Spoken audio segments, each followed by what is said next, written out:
The top stories tonight in Y News.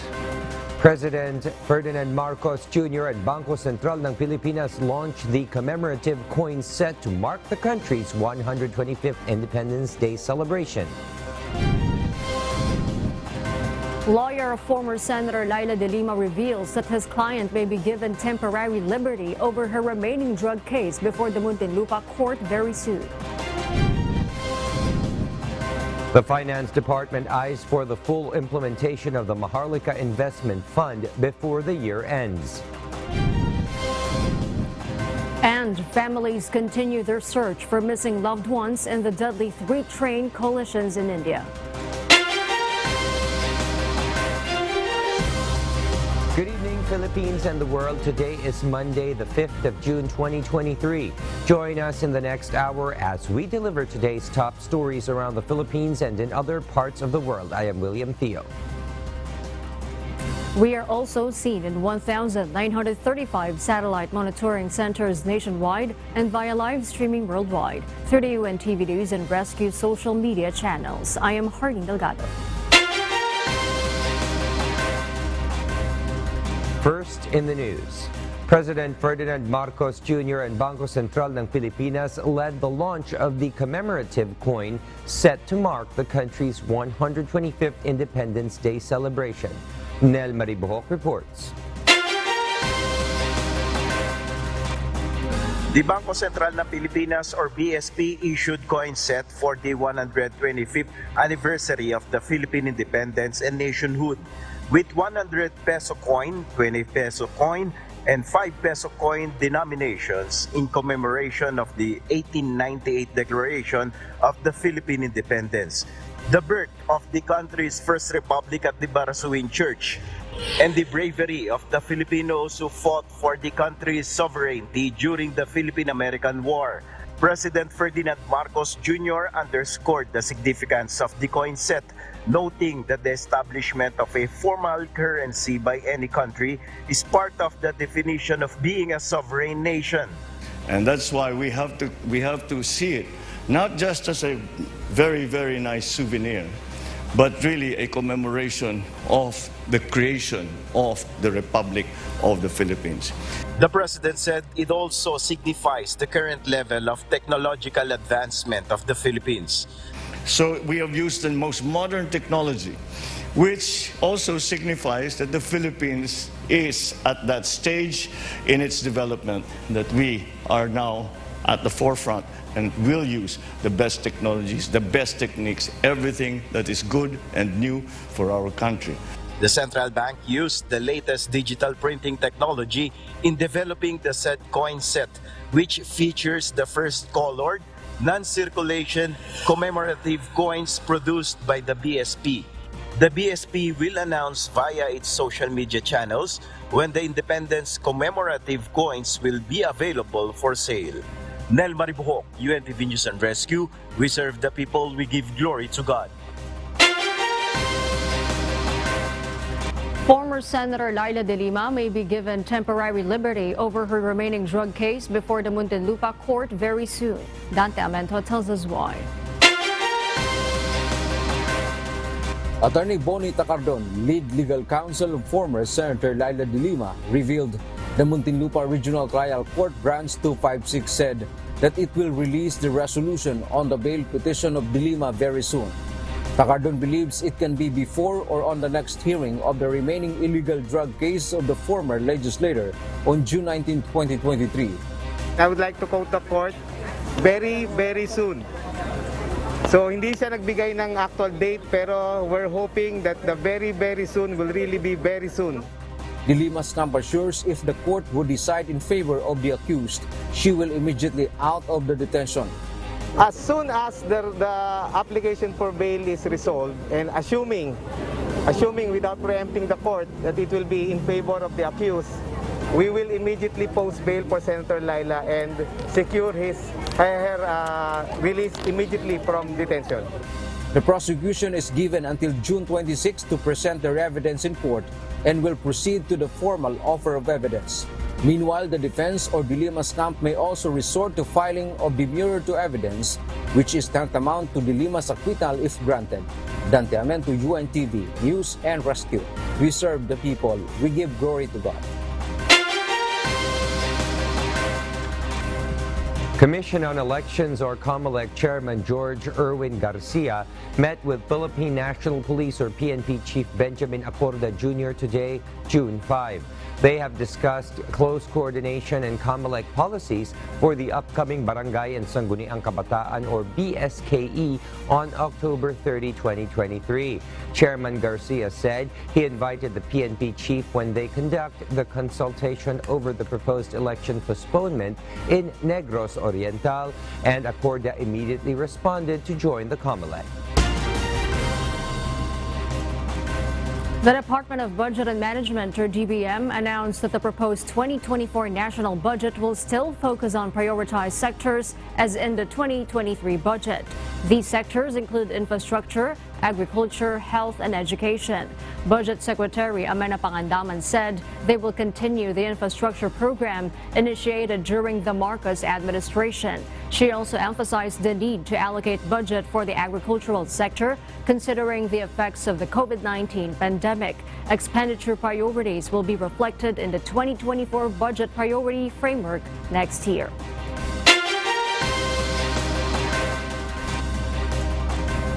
And for news abroad, in an ongoing fight in southern Russia, pro-Ukraine fighters claim to have captured a group of Russian soldiers. Maven Dog will tell us the details live.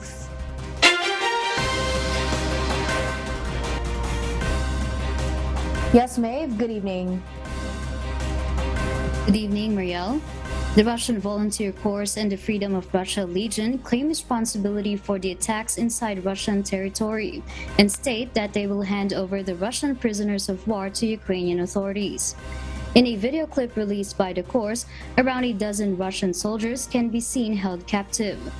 Governor Vyacheslav Gladkov of Belgorod in southern Russia had previously agreed to meet the group if the Russian soldiers were still alive. However, the Corps claims that Gladkov did not show up at the designated meeting place. On Sunday, the governor stated that Ukrainian forces continued to attack his region, resulting in the death of 2 people the previous night and the evacuation of hundreds of children from the area. Ukraine has denied direct involvement in the cross-border attacks, instead attributing them to the consequences of Russia's invasion. Another Corps member has stated that the Russian soldiers who took up arms against their will soon realize the injustice of Putin's war. Back to you, Marielle. Thank you, Maven Dog, for that live report. Despite railway officials saying the rescue mission for victims of Friday's deadly 3-train collision in India ended on Saturday, June 3, families continued their search for missing loved ones. Eyewitnesses also reported that retrieval of survivors in the overturned and mangled train wreckage was still being conducted.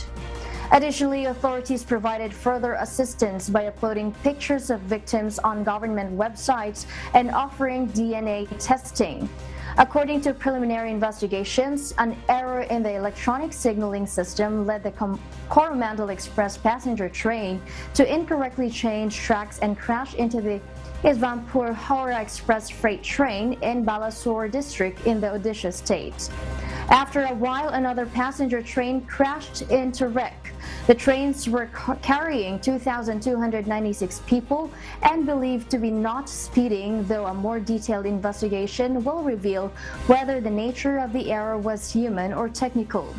The latest death toll stood at 275 after the revision of Sunday's count of 300, while Odisha state official Pradeep Jain said at least 187 bodies remained unidentified, with some completely disfigured. This marks one of the country's deadliest rail disasters in decades. We'll share more global stories with you later, but for now, back to you, Harleen. Thank you, Marielle. For those watching on live streaming on YouTube, please click the subscribe button you see on your screen and ring the bell for notification. You may also follow us on Facebook. Senate Majority Leader Joel Villanueva has been designated as the Senate's officer in charge for the next 2 weeks. Senate President Juan Miguel Mig-Zubiri assigned Villanueva as the upper chamber's OIC from June 3 to 15, 2023 in lieu of his absence. Villanueva says it is business as usual in the Senate, with committee hearings to be conducted amid the session break. Both chambers of Congress will resume session on July 24 to open the second regular session of 19th Congress.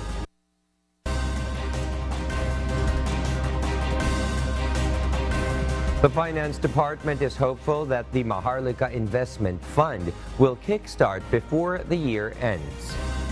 Several lawmakers, on the other hand, hope that the government will remain true to the measure once it implements the controversial Wealth Fund. Harleen Delgado will tell us why.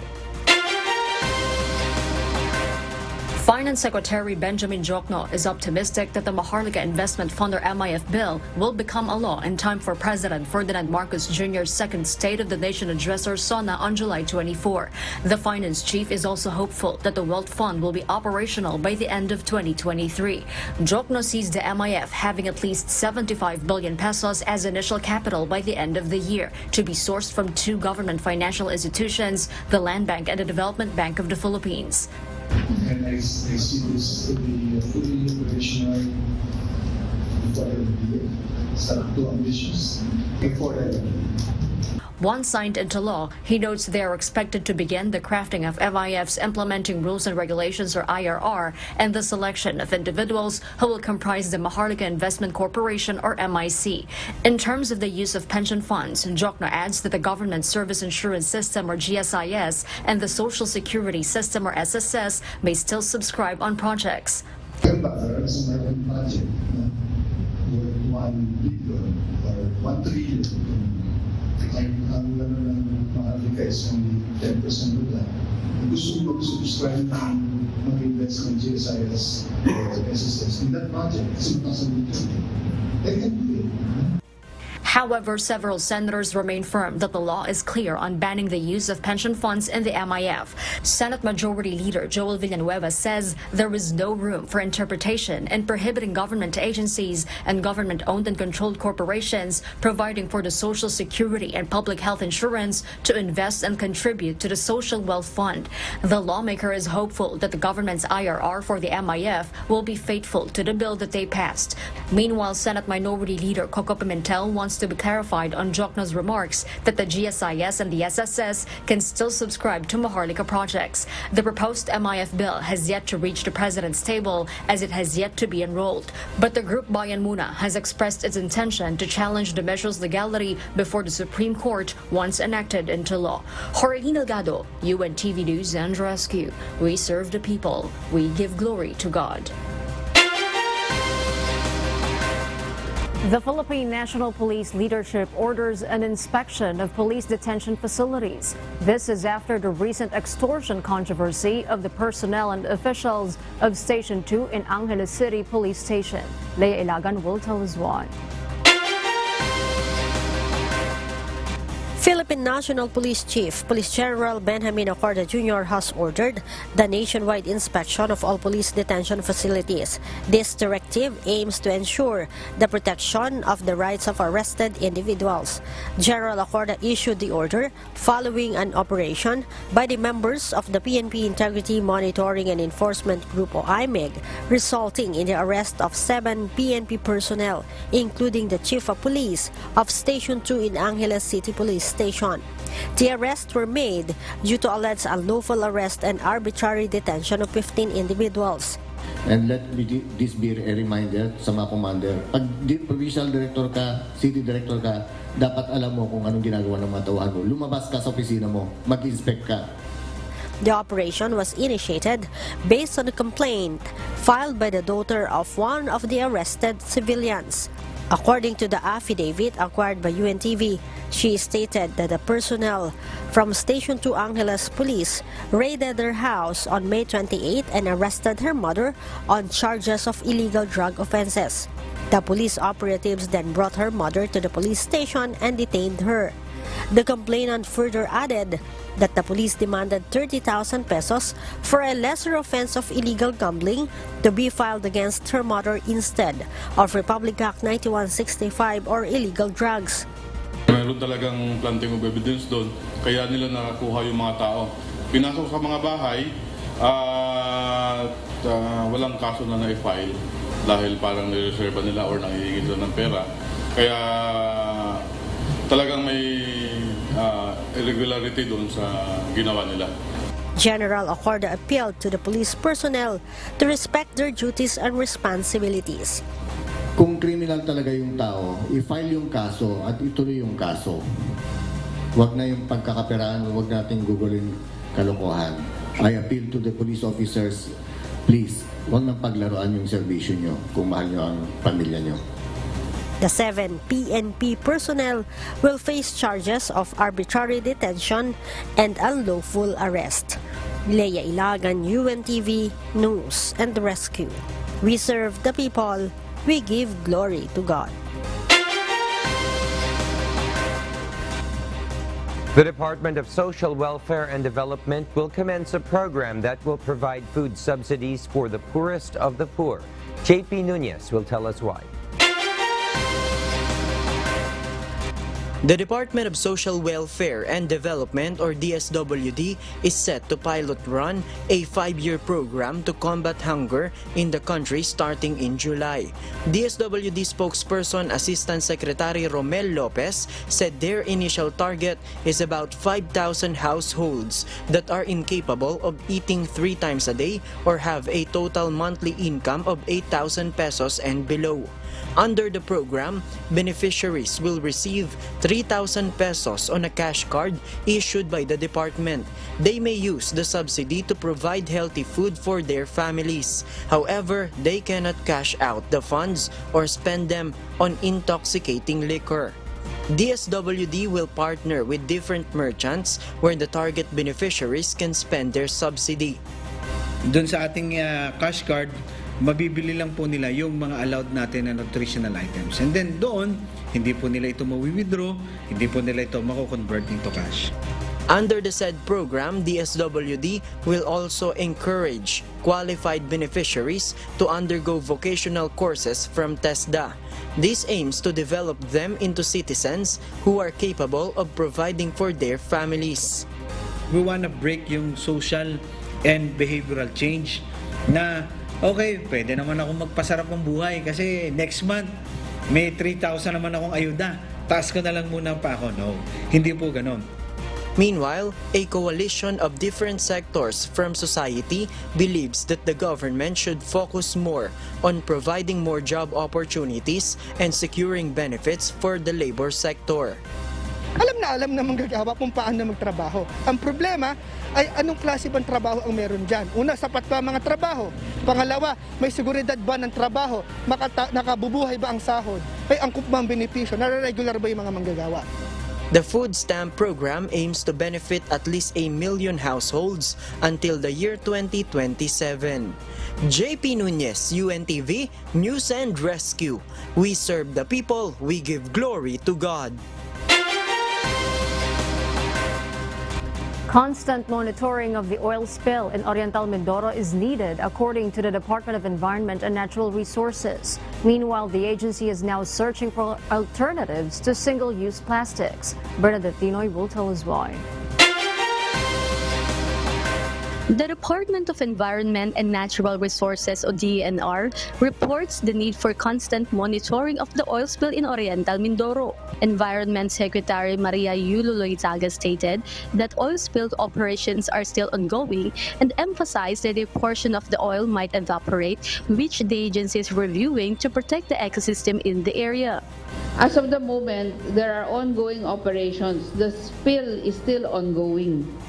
And so, as far as our latest information, the private contractors of the ship owners were working on capping the last remaining leaks doon po sa vessel na yon. That oil will travel kung saan po the wind and the current will take it. So, over the course of time, there is a portion of the oil that will evaporate. There is a portion that will not. So ayun po ang what we are trying to keep track of so that in fact we can anticipate how to protect our ecosystems. She added that the agency coordinated with the local government units or LGU in Oriental Mindoro for the air and water sampling, which resulted to be manageable. We have been able to actually already inform the local government certain areas as far as our own water sampling and air sampling is concerned, medyo maayos-ayos na po. Meanwhile, the agency reiterates the need for a replacement for single-use plastic in the country as they contribute to plastic pollution. Based on the latest data, 60,000 metric tons of waste have been collected, which is higher than the 16,000 metric tons in 2016. Loizaga is now looking for a replacement and has coordinated with the national government and plastic producers regarding the matter. And there must be a replacement for single-use plastics. If we cannot replace single-use plastics, we will not be able to actually address this problem. We need to do the research to identify the proper product that will replace single-use plastic. Bernadette Tinoy, UNTV News and Rescue. We serve the people, we give glory to God. The salvaging company hired by the insurance company of the sunken MT Princess Empress in Oriental Mindoro has only 21 days to remove the remaining industrial fuel oil from the submerged motor tanker. The siphonage process has yet to begin. The Philippine Coast Guard, or PCG, explains that the salvaging team is conducting a thorough examination to determine which tanks still contain oil. The PCG also stated that the salvaging team is currently focusing on the tank located on the right front of the ship. After the survey, the railings of the ship will be immediately removed and a pipe will be attached for the siphoning process of the remaining oil. An estimated 120,000 to 240,000 liters of industrial fuel oil may be extracted from the sunken ship. After ng survey, immediately ay ang susunod na step ay mag-siphoning na. Nagsisigurado lang yung mga salvage operators tsaka yung Coast Guard dun sa area na step by step yung nagiging procedure nila at naaayon dun sa operational plan na na-implement nila.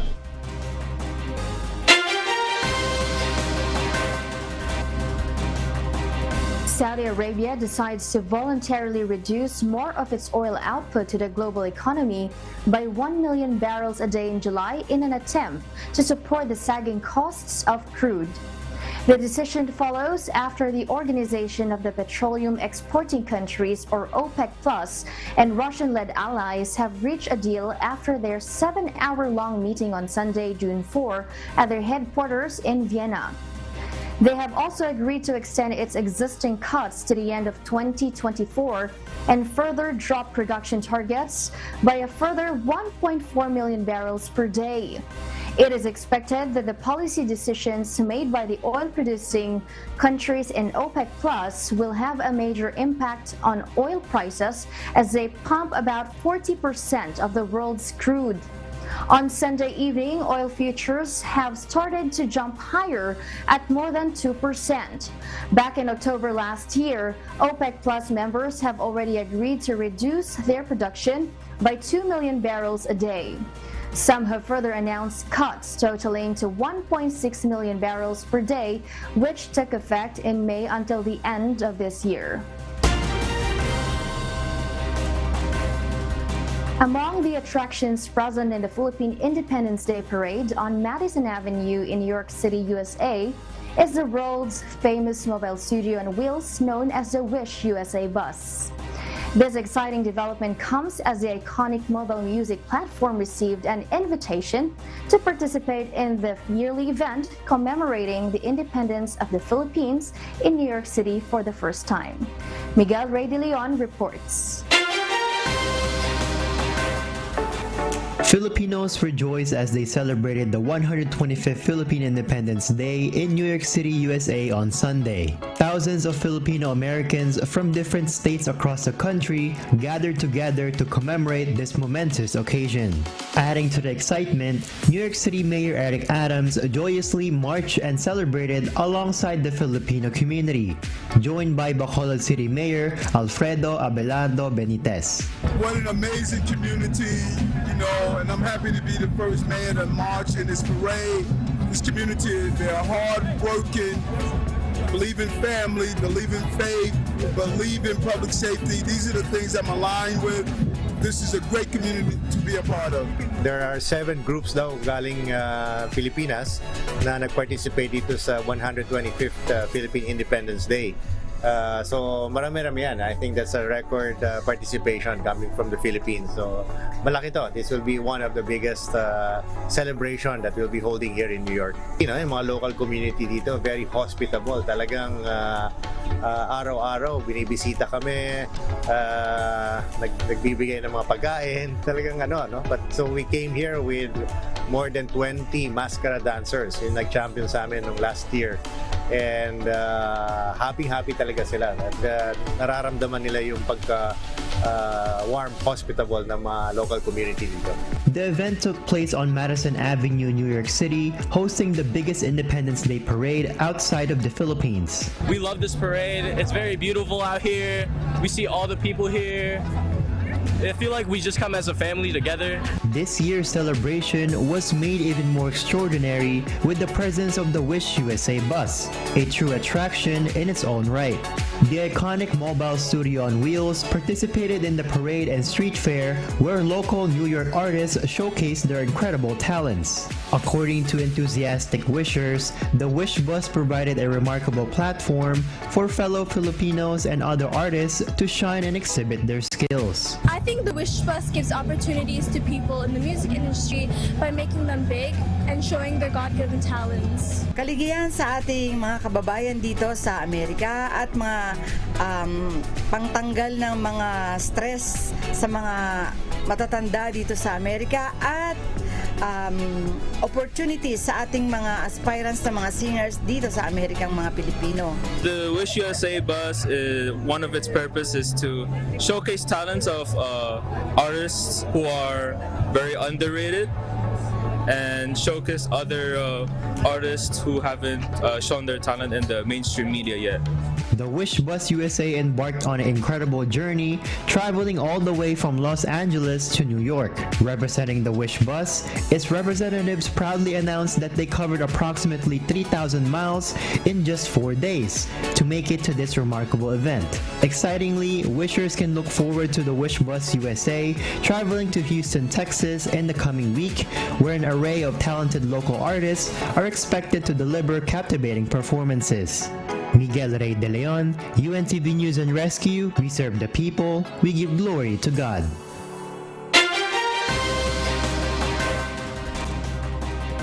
And those are the reasons behind the news in other parts of the globe. I am Maria Latoza reporting live from Perth, Australia. Good evening. President Ferdinand Marcos Jr. has made significant appointments to key government positions on Monday, June 5. Lawyer Gilberto Teodoro Jr. has been appointed as the Secretary of the Department of National Defense, or DND, and Dr. Teodoro Herbosa has been named as the Secretary of the Department of Health, or DOH. Teodoro previously served as a 3-term member of Congress, representing the 1st District of Tarlac. Notably, he held the position of Secretary of Defense under President Gloria Macapagal Arroyo's administration, where he became the youngest person to hold the position at the age of 43. He also served as the chairman of the National Disaster Coordinating Council, or NDCC, during his tenure as Secretary of Defense. In addition, he achieved a top rank in the 1989 Philippine Bar Examinations. Teodoro furthered his legal education by obtaining a master's degree in law from Harvard University. Meanwhile, Dr. Herbosa, the newly appointed Secretary of the DOH, brings extensive expertise in healthcare systems, public health, hospital administration, emergency and disaster medicine. He obtained his medical degree from the University of the Philippines, Manila, and holds a bachelor's degree in biology from the University of the Philippines in Diliman. Dr. Herbosa has served in various roles within the Department of Health, contributing to significant initiatives such as the Hospital Accreditation Commission, modernization of the Philippine Orthopedic Center, and promoting public-private partnerships in health. Both appointments were announced following separate meetings between President Marcos, Teodoro, DND's Senior Undersecretary Carlito Galvez Jr., Herbosa, and Health Undersecretary Maria Rosario Vergere in Malacanang. Our kasangbahay, as the world faces these trying times amid the various challenges and uncertainties, we are inviting everyone to join the Global Prayer for Humanity from Monday to Friday, 9:30 p.m. Philippine time through the social media accounts of Members Church of God International.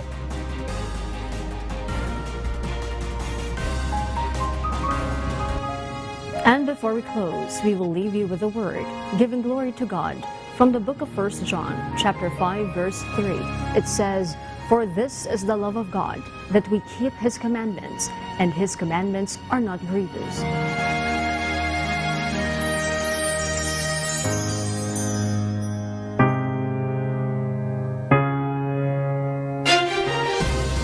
And those are the reasons behind the news, June 5, 2023. Reasons we deliver to you as they unfold. I am Harleen Delgado. And because we need to know, we will always ask why. I am William Theo. We serve the people. We give glory to God.